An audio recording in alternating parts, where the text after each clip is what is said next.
Hello, my name is Cora O'Connell and I'm the Education Manager at PSI. This recording will provide you with an overview of the revised Code of Conduct, looking specifically at what is the Code of Conduct, why and how was the code revised, what is different in this revised code, and why does the code matter. To start, let us consider what is the Code of Conduct. The Code is a public declaration of the principles and ethical standards which govern pharmacists in their practice of their profession, and which the public, patients, other healthcare professionals and society require and expect from pharmacists. This revised Code of Conduct, Professional Principles, Standards and Ethics for Pharmacists came into effect for pharmacists on the 21st of October 2019 and focuses on ensuring that all pharmacists practice in a way that maintains and improves the health, well-being, care and safety of patients. It is a living document and enables pharmacists to play an integral role in a vital part of healthcare provision with care, competence, knowledge and with an understanding of the patient as an individual. The updated code acknowledges the changes that have taken place in the delivery of healthcare in recent years, the evolving role of pharmacists, and the exercise of professional judgment by pharmacists in the fulfillment of their professional responsibilities to patients and the public. The updated code applies to all pharmacists and is distinctly patient-centred, focusing on ensuring that all pharmacists practice in a way that maintains and improves the health, well-being, care and safety of patients. The revised 7-principle code is intended to support pharmacists. There are many reasons why the code was reviewed. The PSI Council considered it appropriate that it be reviewed to reflect changes in Irish society, legislation and pharmacy practice since it was first published in 2009. Simply put, it was time to assess its continued applicability and ensure the code continued to meet the needs and expectations of all those pharmacists using it, as well as those affected by it. The PSI's aim for this code when reviewing it was to ensure this code focused very distinctly on professionalism at the heart of safe and effective provision of caring and competent healthcare by pharmacists.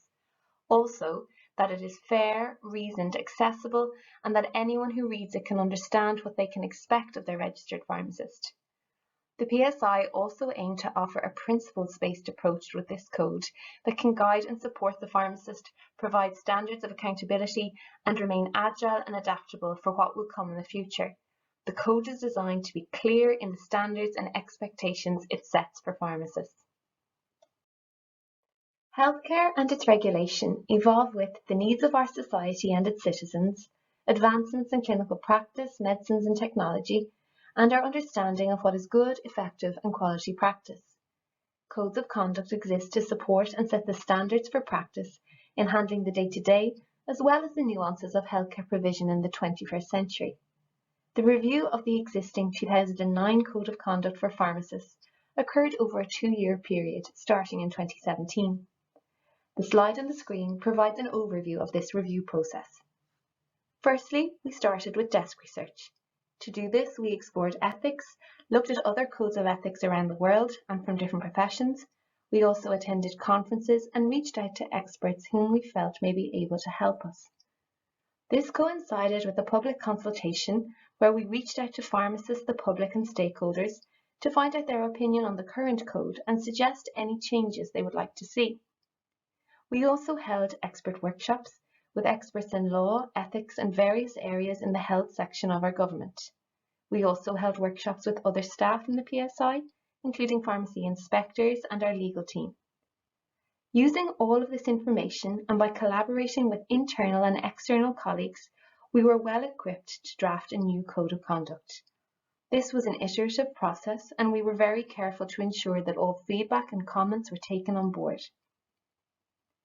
When this draft was ready, the PSI again sought the views of pharmacists and other stakeholders on what they thought of the draft code, made further amendments based on this feedback, and then sent it to the PSI Council for their approval. As per the Pharmacy Act 2007, the code was sent to be reviewed by the Competition and Consumer Protection Commission, and upon their approval to the Minister for Health for final approval. The extensive review of the code did not identify significant gaps, and in fact feedback suggests the 2009 code has served pharmacists and the PSI well. However, we are all well aware that these past 10 years in Ireland have seen many changes in health, law and our population, and these are amongst the considerations for the Council of the PSI. This slide on the screen further illustrates the feedback the PSI received from pharmacists during the research phase on what they wanted to see strengthened in any new code of conduct. The size of the shape in the diagram corresponds to the amount of feedback received on that theme. From the diagram, it is clear the strongest themes centred on professional judgment, putting the patient first, maintaining CPD and competence, and the importance of good communication, both between the pharmacist and patient, and pharmacist and other healthcare professionals. The research also asked pharmacists what were the most important character traits they thought should be demonstrated by practicing pharmacists. Like the previous diagram, the size of the text reflects the amount of feedback received on that particular trait. Traits such as good communication, demonstrating empathy, putting the patient first, being open and honest and trustworthy, as well as having a caring nature rose to the top of this list. And as such, PSI Council endeavoured to reflect this feedback in the revised code. As a result of this research, the revised code was drafted in the context of themes to be strengthened, important character traits, expert feedback, societal and legislative changes. This slide sets out some of the emerging themes from the feedback from the consultation on the draft new code. These included using professional judgment, the importance of open disclosure and raising concerns, evidence-based practice, societal expectations, conscientious objection, and maintaining competence. There are several clear differences in the revised code when compared to the previous code. Firstly, the number of principles has increased from 6 to 7, and the language of the code is clearer. There is increased focus on pharmacists using professional judgment and clinical expertise in order to make ethical decisions, while observing relevant legislation, practice standards and guidance. The code is distinctly more patient-focused, centred on professionalism and care. After extensive consultation with the pharmacy sector and much research, pharmacists now have a new revised Code of Conduct, Professional Principles, Standards and Ethics for Pharmacists. This code, as evidenced by the principles on the screen, focuses on ensuring that all pharmacists practice in a way that maintains and improves the health, well-being, care and safety of patients. It provides 7 key principles that are centred on professionalism and care, such as effective communication, upholding public trust and confidence in the profession, maintaining competence, as well as the importance of collaboration with patients and other healthcare professionals. The code sets the standards for good professional practice. It is a public declaration of the high degree of trust which people should be able to have in the care they receive in a pharmacy and from pharmacists. Finally, we are going to look at why the code matters. With over 2 million visits made by the public to pharmacies every month, maintaining professional trust is vital and not only requires pharmacists to display full technical competence in their chosen profession, but also to behave with probity.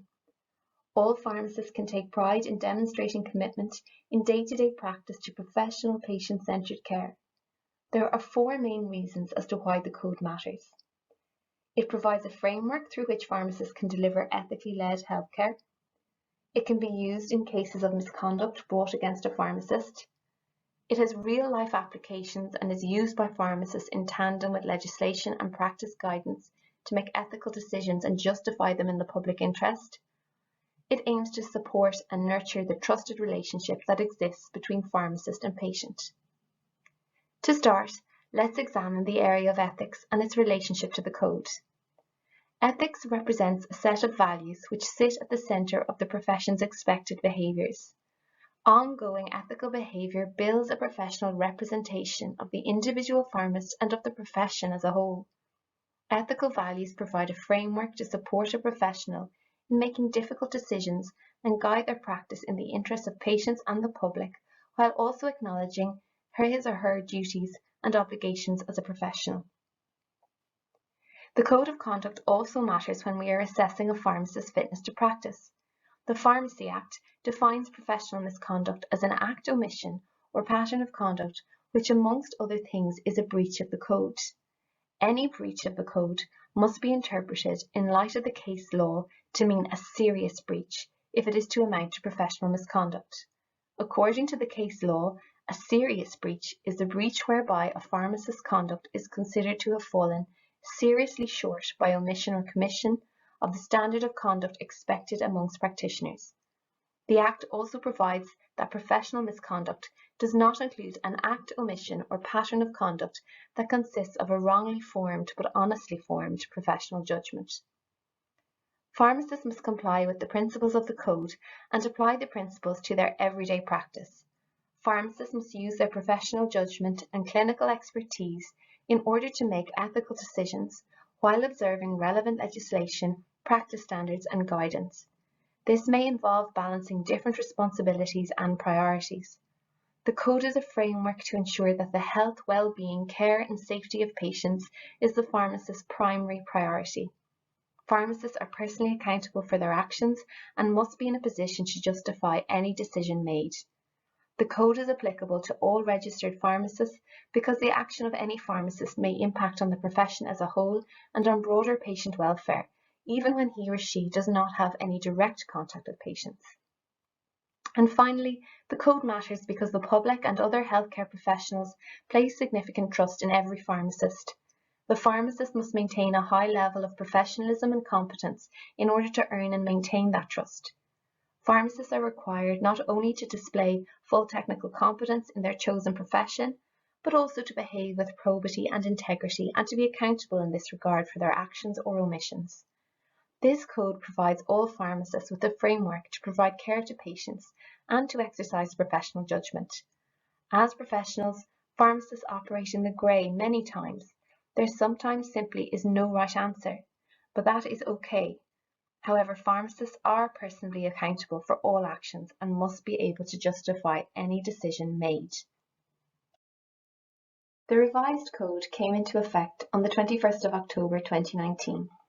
The 2009 code continues to apply to all actions taken by pharmacists prior to the 2019 code coming into effect.